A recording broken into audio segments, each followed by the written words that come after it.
Welcome to Las Vegas, Nevada, and I'm standing here in front of a beautiful 2021 DA62.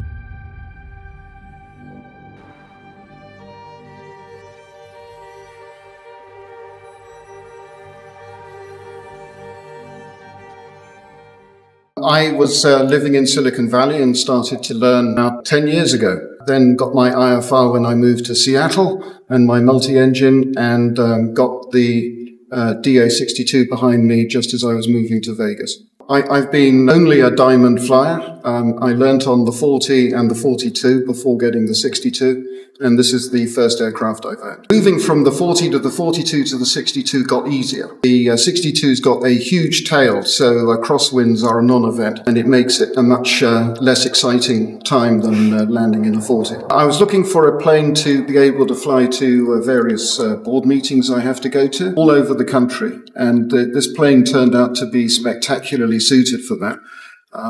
Once you get up to 20,000 feet, depending which way you're going, it's an incredibly smooth ride. You're on your own. No one is annoying you. And it goes huge distances because it's so efficient with the fuel. Been incredibly reliable as well. So it's something that's basically been a non-event flying this aircraft. When I started flying, I'd actually already decided that I wanted a DA62.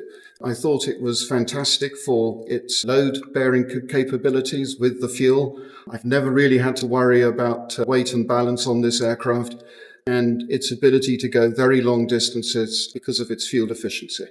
I also liked it because of the FADEC engines. I didn't want to deal with 6 levers, and it's really a very simple plane for me to fly. And I looked at the Cirrus world, and in the end, I just decided that its practicality as far as weight and balance just wasn't there.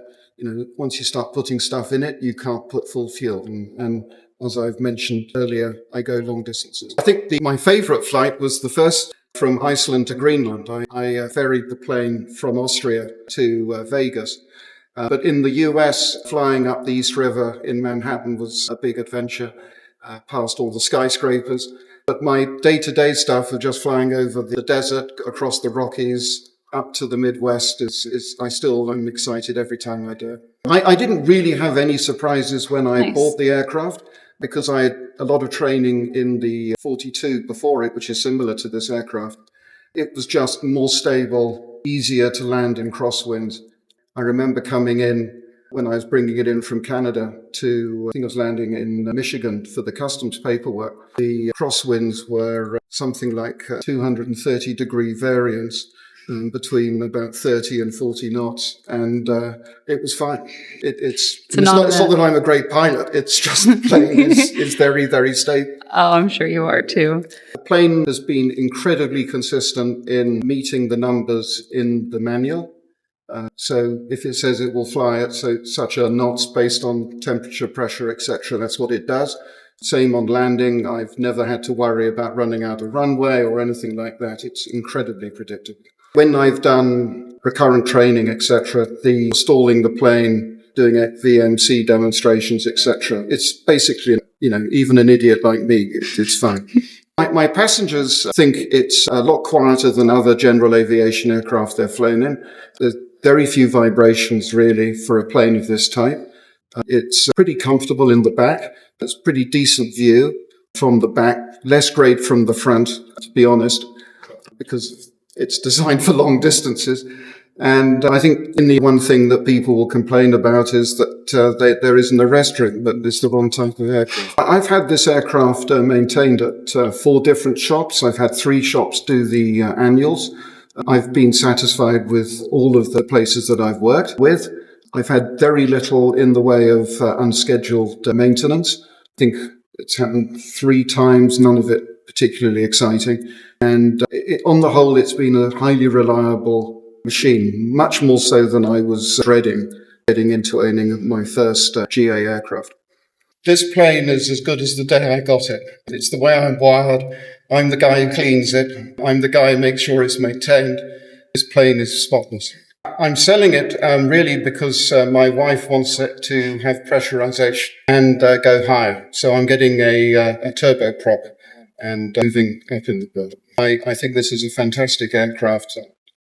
Frankly, if it wasn't for the need of the ever search of speed and altitude and etc., then I would have this plane. I think this is a fantastic plane for carrying people long distances with stuff. You know, we go skiing all the time. We put skis in this plane, got the children in it. It's fantastic. So if you're looking for flexibility and speed with a very safe and easy to use twin, which you can use in pretty much any weather conditions and land in any sort of crosswind you can think of, this is your aircraft. The thing I wish I had really understood its importance was the air conditioning. Because where I live in Vegas, the air conditioning is a lifesaver when ATC is keeping you on the ground for 20 minutes. I'm not looking forward to going to my Debonair without AC. I know I'm going to have my door open probably. If you're interested in being the next owner of November 684 Alpha Bravo, feel free to reach out to Jeff Owen with Premier Aircraft to see this meticulously maintained DA62 for yourself.